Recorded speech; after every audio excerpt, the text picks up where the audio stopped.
بزرگ اور عزیز دینی بھائی، اللہ تبارک و تعالیٰ کی بے شمار نعمتیں ہیں. ان بے شمار نعمتوں میں ایک اولاد کی نعمت بھی ہے، اور اس کے ساتھ میں اللہ تبارک و تعالیٰ نے کچھ ذمہ داری بھی انسان پر عائد فرمائی ہے.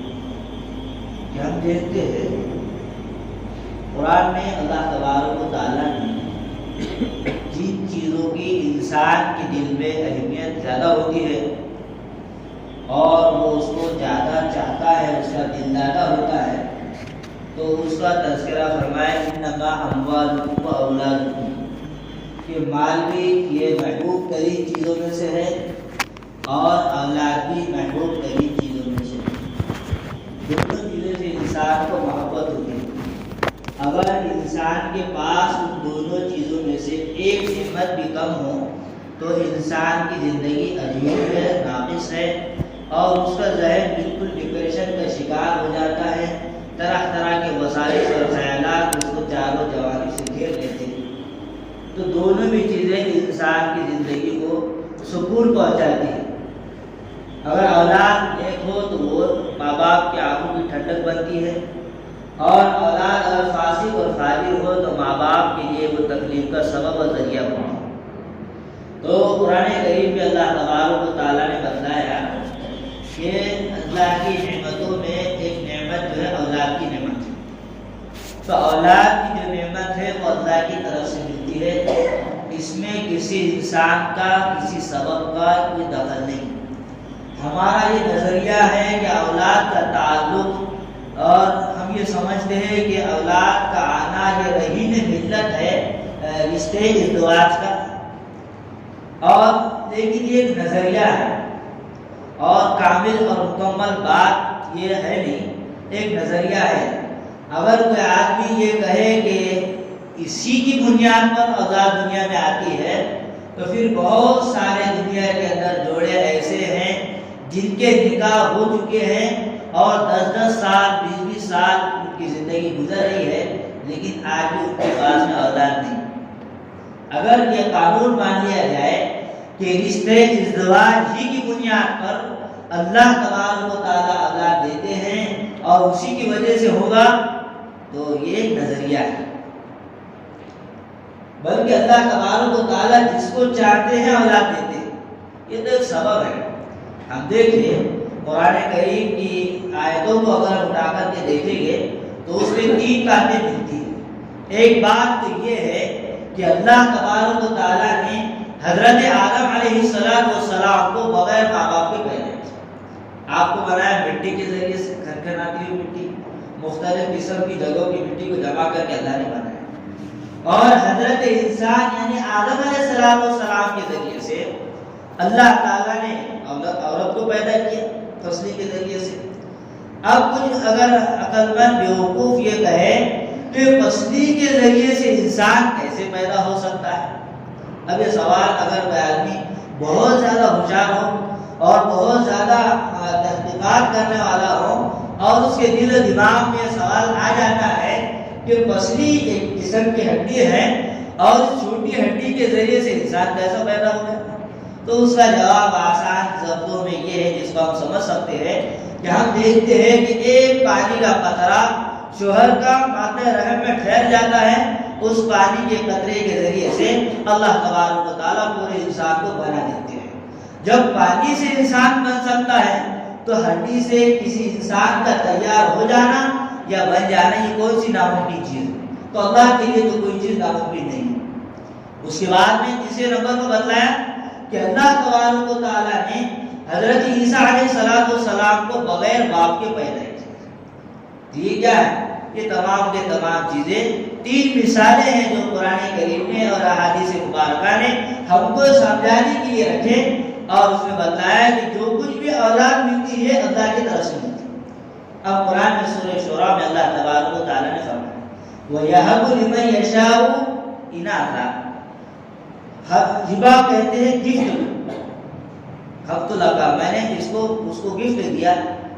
تو ہبا کرنے والے پر انحصار ہے، یعنی جو دینے والا ہے وہ چاہیں تو زیادہ دے، چاہیں تو کم دے، چاہے تو نہ دے، وہ دینے والے پر بات منحصر ہے۔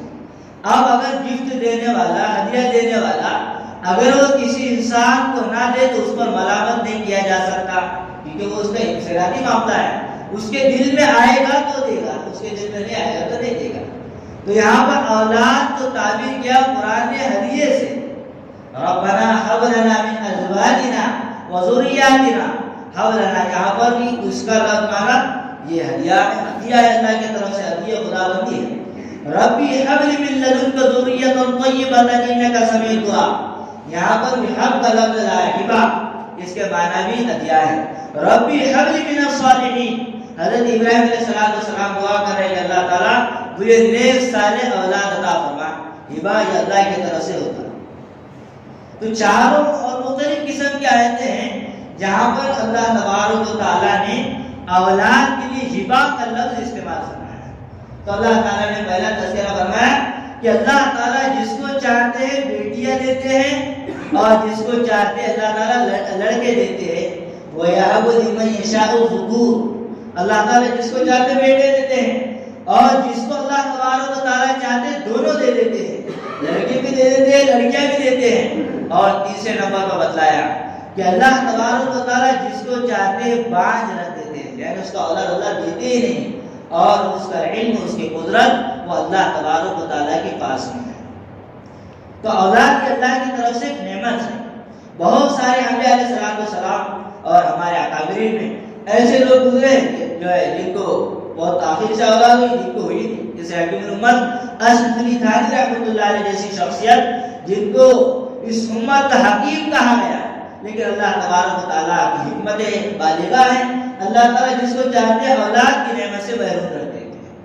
اب اگر یہ تصور کیا جائے، یہ خیال کیا جائے کہ اسباب ہی کی بنیاد پر جو ہے یہ اولاد ملی، جیسے دو قسم کی نعمتیں ہیں، ایک نعمت وہبی ہے اور ایک نعمت کسبی ہے۔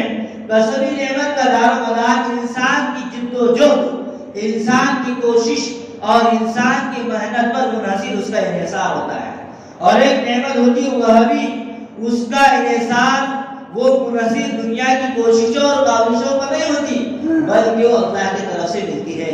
اس کو کہا جاتا ہے علم وہبی بھی کہہ لیجیے یا وہبی نعمت کہہ لیجیے، یہ دونوں چیزیں اللہ کی طرف سے ملتی ہیں۔ اب آدمی چاہے کہ مجھے، ہم دیکھتے ہیں معاشرے میں کہ بہت سارے لوگ اولاد کے حصول کے لیے طرح طرح کے ٹیسٹ وہ کرا لیتے ہیں، اور بلکہ اس کی جتنی گہرائیاں ہیں اور بچے کو بننے کے لیے جتنے چیزوں کی ضرورت ہوتی ہے ماں کے بدن میں، کہ جس طریقے سے انڈوں کا اس کے اندر ہونا ضروری ہے اور دوسرے ذرائع کا ہونا اس کے لیے ضروری ہے، پھر بھی ایسا ہوتا ہے کہ بعض مرتبہ وہ تمام کے تمام چیزیں مادہ رحم کے اندر موجود ہوتی ہے، پھر بھی انسان کی کوشش اس کو اولاد نہیں دے سکتی۔ اور بعض مرتبہ ہم دیکھتے ہیں کہ ہم جو ہے اولاد کے چکر میں، حاملوں کے چکر میں آ جاتے ہیں اور تعویذ گنڈوں کے چکر میں آ جاتے ہیں اور یہ سمجھتے ہیں کہ اس کا وہ فلاں چیز استعمال کر لیں گے تو ہم کو اولاد مل جائے گی۔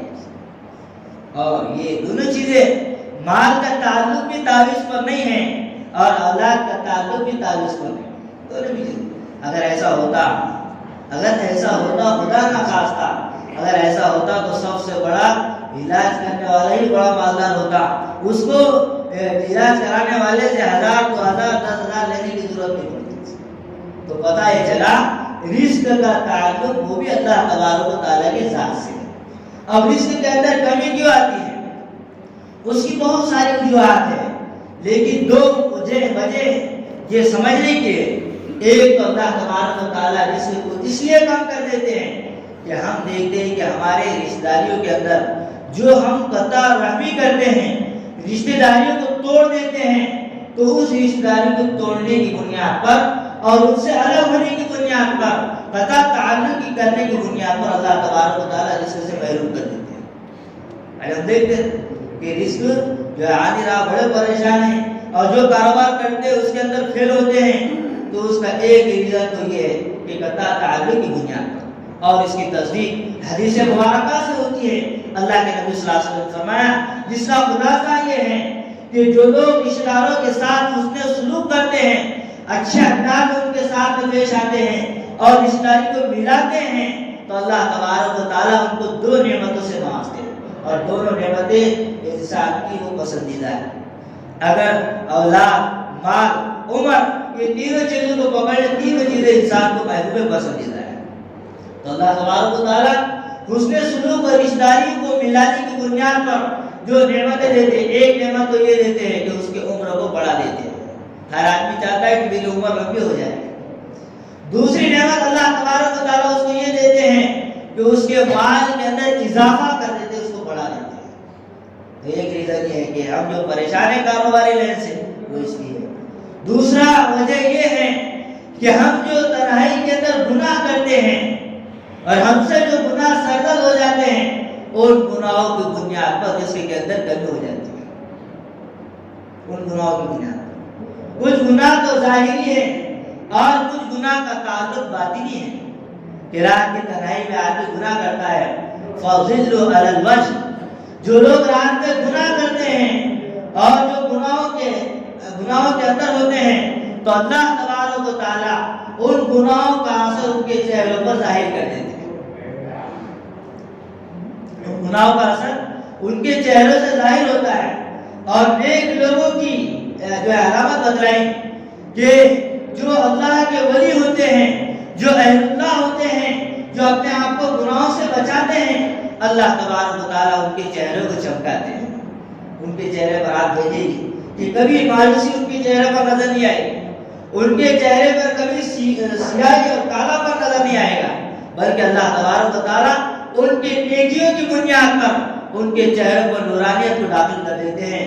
اور اس نورانیت کا تعلق صرف دنیا میں نہیں ہے، بلکہ سیماہم فی وجوہہم من اثر السجود، کہ اللہ تبارک و تعالیٰ دنیا میں تو چمکائیں گے، لیکن آخرت کے اندر بھی، میدان حشر میں بھی ان کے چہرے نیکیوں کی بنیاد پر چمک رہے ہوں گے، اور لوگ سمجھ جائیں گے کہ یہ ابرار لوگ تھے اور یہی لوگ اخیار تھے جو خیر کے کام کیا کرتے تھے۔ تو پتہ یہ چلا کہ گناہ کی بنیاد پر کاروبار کے اندر رکاوٹ آتی ہے، گناہوں کی بنیاد۔ آدمی اس میں بھی یہ سمجھتا ہے کہ کسی نے مجھے کر دیا یا کسی نے کچھ ڈال دیا، یا کوئی ایسی چیز ہے جو کوئی ایسا سبب ہے جو میں کر نہیں پا رہا ہوں، اس لیے میرے کاروبار کے اندر رکاوٹ آ رہی ہے۔ بلکہ اللہ تعالیٰ نے فرمایا وَمَن يَتَّقِ اللَّهَ يَجْعَلْ لَهُ مَخْرَجًا وَيَرْزُقْهُ مِنْ حَيْثُ لَا يَحْتَسِبُ، کہ جو اللہ سے ڈر کر کے زندگی گزارتے ہیں۔ تقوی کا مطلب کیا ہے؟ تقوی کی اصطلاحی تعریف تو یہ ہے کہ آدمی جب دنیا میں زندگی گزار رہا ہے تو ہر موقع پر اللہ کا خوف اس کے دل کے اندر موجود رہے، ہر موقع پر۔ اب تنہائی میں آدمی چاہتا ہے کہ کچھ گناہ کر لوں، لیکن اس کے دل میں ڈر آ گیا کہ اگر میں گناہ کروں گا تو اللہ تبارک و تعالیٰ کا یہ عذاب، یہ پکڑ اور ایسی آزمائش میری ہو، تو اللہ تعالیٰ رزق کو کیوں کم کرتے؟ گناہوں کی بنیاد پر انسانوں کی آزمائش ہوتی ہے، گناہوں کی بنیاد۔ آج ہم جو دیکھ رہے ہیں کہ اگر ہمارے کاروبار کے اندر ترقی نہیں ہے تو یہ سمجھنا چاہیے کہ ہم سے کوئی نہ کوئی ایسا گناہ ہو رہا ہے جس گناہ کی وجہ سے اللہ تبارک و تعالیٰ ہم کو ترقی نہیں دے رہے۔ اس لیے ضرورت اس بات کی ہے کہ ہم اپنے زندگی کو صحیح نہج پر گزارنے کی کوشش کریں، اولاد بھی صحیح نہج پر گزارے، نوجوان اور بڑے بھی صحیح نہج پر گزارے۔ جیسی زندگی گزرے گی ویسی حالت میں موت آئے گی، یہ بات ہوتا ہے۔ جیسی زندگی ہم نے دیکھے گجرات کے اندر 2010 میں ایک بوڑھے کا انتقال ہوا، وہ کسی طائفہ کے گھر پر زنا کرنے کے لیے گیا اور زنا کر کے وہاں پر اس کا انتقال ہو گیا۔ اخبار میں یہ خبر، وہاں ایک اخبار ہے گجراتی میں نکلتا ہے سندیش، اس کے اندر یہ مضمون اس نے قائم کیا۔ ایک بڑا آدمی تھا 70 سال کا، اور وہ فلا گناہ کو کرنے کے لیے وہاں پر آیا، اس کا انتقال ہو گیا ہے۔ جس کا وہ باپ ہے اس کو آ کر کے اٹھا کر کے لے کر کے جائے۔ اولاد کی مجال نہیں تھی کہ وہ اپنے باپ کو زنا کے اڈے پر سے اٹھا کر کے لے جائے، ان کے اندر ہمت ہی نہیں تھی، کیونکہ اگر وہ اٹھا کر کے لے جاتے تو اس کی رسوائی الگ تھی۔ تو اللہ تبارک و تعالیٰ نے بدلا دیا۔ اللہ تعالیٰ دنیا میں بدلاتے ہم کو سمجھانے کے لیے کہ جیسی تمہاری زندگی ہوگی ویسی موت تم پائے۔ جیسی زندگی ہم گزارے. گناہ والی زندگی گزاریں گے تو گناہوں میں موت آئے گی. نیکی والی زندگی گزاریں گے تو نیکیوں کے ساتھ میں موت آئے گی. اب انسان سے گناہ ہو گیا, اب اس کا افسوس آ گیا اور اس نے سچی پکی توبہ کر لیا, تو اللہ تبارک و تعالیٰ اس سچی پکی توبہ کرنے کی بنیاد پر اس کی موت کو حسین اور جمیل بنا دیتا ہے. اب ہم دیکھتے نا بہت سارے لوگ بڑے گناہ کرتے ہیں, لیکن گناہ کرتے کرتے اب وہ توبہ کر لیتے ہیں سچی پکی توبہ, تو کبھی کسی کو جو ہے اذان کہتے ہوئے موت آ رہی ہے, کسی کو نماز سے سجدے میں موت آ رہی ہے, کسی کو نماز سے قیام میں موت آ رہی ہے, کسی کو دعا کرتے کرتے موت آ رہی ہے, کسی کو قرآن کی تلاوت کرتے کرتے موت آ رہی ہے, کسی کو اللہ کا ذکر کرتے کرتے موت آ رہی ہے. حالانکہ ہم دیکھتے ہیں اس کی ماضی تو گناہوں سے لبریز ہے, اور مستقبل جو ہے آنے والا جو وقت اس کا چل رہا ہے اور جو دور چل رہا ہے اس کے اندر اللہ تعالیٰ سچی پکی توبہ مانگ لیتا ہے, تو اللہ تبارک و تعالیٰ اس کے زندگی کے روح کو صحیح کر دیتے ہیں. اسی لیے نوجوانوں کو بھی ضرورت ہے کہ وہ اپنی تنہائی کو, اپنی زندگی کے روح کو صحیح کریں. تاریخ کے اندر یہ بات لکھتی ہے محمد بن قاسم رحمۃ اللہ علیہ, تاریخ کے کتابوں میں لکھا گیا کہ ان کی عمر 17 سال کی تھی اور 17 سال میں نکاح ہوا بھی تھا, 4 مہینے کچھ ہو گئے تھے نکاح, اور ہند اور سندھ دونوں ملا کر کے ہندوستان بنتا ہے. تو سندھ سے یہ خبر پہنچی کہ کچھ لڑکیاں یہ آواز لگا رہی ہیں, یہ ندائیں لگا رہی ہے, کوئی ہے جو ہمارے آ کر کے مدد کرے. محمد بن قاسم رحمۃ اللہ علیہ 17 سال کے اپنی بیوی سے کہہ رہے ہیں مجھے سندھ کے علاقے سے میری بہنیں یہ آواز دے رہی کہ میں ان کی مدد کروں, اور میری چاہت ہے کہ میں جا کر کے ان کی مدد کروں, اور اللہ تبارک و تعالیٰ مجھ سے یہ کام دیا. بیوی نے کہا کہ محمد بن قاسم تم ان کی مدد کے لیے جاؤ ہی مت, جا کر کے واپس لوٹنے کی فکر مت کرنا, اور اسی ان کی مدد کرتے کرتے اپنی جان کا نذرانہ اللہ کے لیے پیش کر دے. کل قیامت کے دن جب موقع آئے گا تو میں یہ پیش کروں گی کہ میرا جو شوہر تھا یہ جام شہادت لے کر کے آیا ہے اور آپ کو میں پیش کر سکوں. ایسی مزاج عورتوں کا تھا. اب محمد بن قاسم رحمۃ اللہ علیہ جب ہندوستان میں آئے تو 17 سال کا نوجوان جس نے مسلم لڑکیوں کے خاطر اس یہاں پر آیا تھا, لیکن ایک شہزادی کی بھی مدد اس نے کیا ہے. تاریخ کی کتاب میں ملتا کہ جب بادشاہ وقت جو اس وقت تھا اس کو یہ پتا چلا, پادریوں نے یہ بتلایا, جو ہے پنڈتوں نے یہ بتلایا کہ ایک ایسا وقت تمہارے اس ملک میں آنے والا ہے کہ تمہاری سلطنت تہس ہونے ختم ہو جائے گی. ایک نوجوان آئے گا اور وہ پوری سلطنت کو تمہارے ختم کر دے گا. اب اس کا حل یہ ہے کہ تم جو ہے کسی مندر پر جا کر کے پرساد یعنی کچھ مٹھائیاں وہاں پر چڑھاؤ, تو ہو سکتا ہے کہ بھگوان تم کو اس جو ہے مصیبت سے اور پریشانی سے بچائے. اور بادشاہ تو وہاں سے جا نہیں سکتا تھا. اب اس نے اپنی مہارانی کو بھیجا اور کچھ پنڈت اس کے ساتھ میں آئے, اور جب ان کے دل کے اندر فطور پیدا ہوا, نیت تبدیل ہو گئی, انہوں نے اس خاتون کے ساتھ میں برا کام کرنے کا ارادہ کیا. اور اس موقع پر محمد بن قاسم وقت پر پہنچ جاتے ہیں اور پہنچ کر کے ان تمام لوگوں کو ختم کر دیتے ہیں, اور اس کو یہ سوال کرتے ہیں کہ آپ نے بتایا کہ آپ یہاں پر کس کام کے لیے آئے تھے. اس خاتون نے کہا کہ میں نے سنا کہ ایک محمد بن قاسم نام کا ایک شخص ہے جو ہمارے سندھ میں آ کر کے ہم کو ختم کرنا چاہتا ہے, اور اسی سے بچنے کے لیے میں یہاں پر اس مندر پر آئی تھی تاکہ میں منت مانگوں اور اس مصیبت سے بچ جاؤں. اب جب محمد بن قاسم نے کہا کہ تم کو تو محل کے پورے راستے معلوم ہو گئے, اگر تم تنہ تنہ جاؤ گے ہو سکتا ہے کوئی اور آ کر کے تم پر حملہ اور ہو جائے, حملہ کر. اب محمد بن قاسم چڑھ رہے ہیں تو ایسا تھا کہ وہ زیورات سے لدی ہوئی تھی, مہارانی تھی. محمد بن قاسم نے کہا کہ دیکھو یہ تم پورا اپنے زیورات اتار کر کے کسی ایک دوپٹے میں باندھ لو اور تم میرے پیچھے چلنا اور مجھے راستہ بتلانا اشاروں کے ذریعے سے, کہ ایسا نہ ہو کہ تمہاری ان چیزوں کی وجہ سے جو ہے مجھے مصیبت آ جائے, تو پریشانی آ جائے. اب جب وہاں پر پہنچنے لگے تو اس خاتون نے پوچھا کہ آپ کون ہیں, آپ نے بڑا خیر کا معاملہ میرے ساتھ میں کیا ہے. تو انہوں نے کہا کہ وہی محمد بن قاسم. اب جس کے شر سے بچنے کے لیے وہ خاتون اس جگہ پر جا کر کے منت مانگ رہی تھی, اور کھانوں کو چڑھا رہی تھی، فوراً آپ دیدہ ہو گئے، آنکھوں سے آنسو جاری ہو گئے اور کہنے لگی کہ تم کو دیکھ کر کے تو ایسا نہیں لگتا ہے کہ تم کسی کو نقصان پہنچا سکتے ہو، کسی کو تکلیف دے سکتے ہو۔ کہنے لگے کہ اگر بادشاہ صحیح راستے پر آ جاتا ہے تو ٹھیک ہے، ورنہ تو میں جس مشن کو لے کر کے یہاں پر آیا ہوں اس مشن کو میں پورا کارآمد انداز میں، اچھے انداز میں طے کروں۔ اس مہارانی نے محمد بن قاسم رحمۃ اللہ علیہ کا ساتھ دیا اور کہا کہ دیکھو میں تو اس کو سمجھانے کی کوشش کروں گی، اگر بادشاہ میری بات کو نہ مانے تو میں اس سمندر کے کنارے سے محل جو ہے اور اس محل کی کھڑکی کھول دوں گی، تم سمجھ لینا کہ بادشاہ ماننے کے لیے تیار ہے۔ ایسا ہی ہوا، بادشاہ کو خوب منایا اس کی بیوی نے، وہ مانتا ہی نہیں تھا اور کہنے اس کو جو ہے برا بھلا کہنے لگا۔ فوراً اس خاتون نے اس دروازے کو پیچھے ایک کھڑکی کو کھول دیا اور محمد بن قاسم رحمۃ اللہ علیہ فاتح بن کر کے سندھ کے اندر آئے اور آپ نے کسی پر بھی ظلم نہیں کیا۔ تو بتلانے کا مقصد یہ ہے، ایک نوجوان نے پورے ہند اور سندھ کے اندر ایک انقلاب پیدا کر دیا۔